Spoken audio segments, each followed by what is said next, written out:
Good morning. It's another beautiful day outside. It looks like we might get a little rain, but it's been looking like that for the last 4 or 5 days.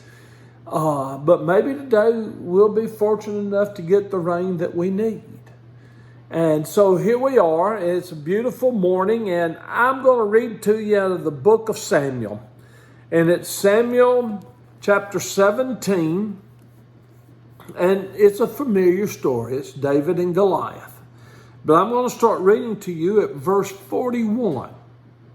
Meanwhile, the Philistine, with his shield bearer in front of him, kept coming closer to David.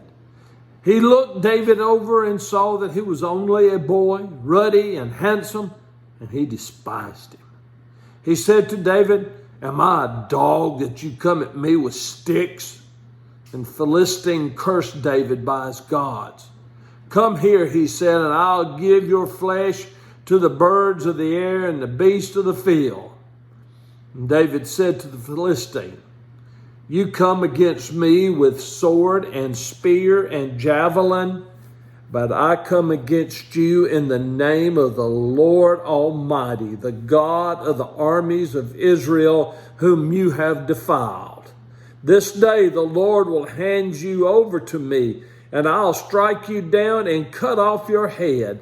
Today I will give the carcasses of the Philistine army to the birds of the field and the beasts of the earth, and the whole world will know there's a God in Israel. All those gathered here will know that it is not by sword or spear that the Lord saves. For the battle is the Lord's, and he will give all of you into our hands." Wow. What a statement. You know, Goliath was approximately 9 feet, 9 inches tall. And every time he came out, he scared the Israeli army to death. And he was just so big, and because the Israeli army was not but about, probably most people in those days were 5 feet tall at the most. And so here this big old giant comes, and they're all running, and David's brothers get upset at him because David's standing around and says, "What are y'all doing? The battle belongs to the Lord." And the Israeli soldiers didn't even believe that. And David says, "I'll fight him. I'll fight him." And just imagine the faith, the level of faith that this young man David had. He was a man after God's own heart, and he truly believed. And he truly believed on a level that I don't think I'm capable of. And just imagine what kind of faith it took for David to stand out there in front of that man and says, "You come against me with sword and spear and javelin, but I come against you in the name of the Lord Almighty, the God of the armies of Israel." Wow. And then again, we know the story. We know how the story ends. We know that David put a stone in his sling, and that he hit the giant right in the forehead so hard that the rock began to sink in a little bit, and it knocked him out, and he fell on the ground. And then David took his own sword, took the giant's sword, and cut his head off.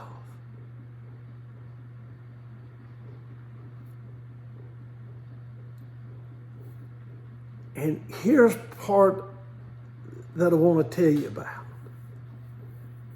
David's faith,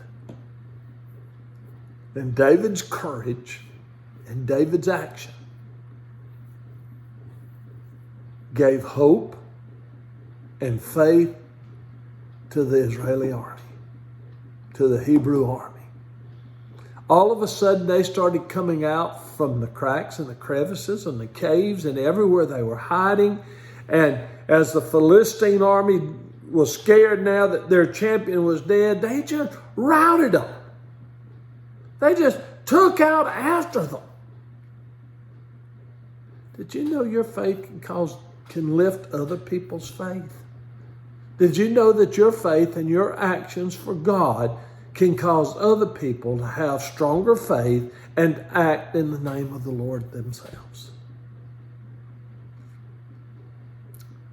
I just pray one day that I have this kind of faith. This is mountain moving faith.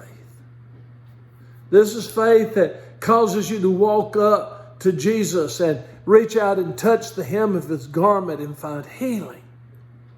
This is the kind of faith that causes the mother to say, yes, I know that you must feed the children first, but even the dogs get to suck up the crumbs under the table.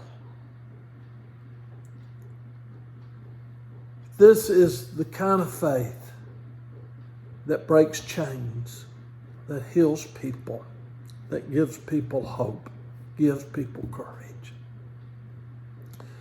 I pray that today, all of us, that our faith will grow and become more like what David had, the person after God's own heart. Amen.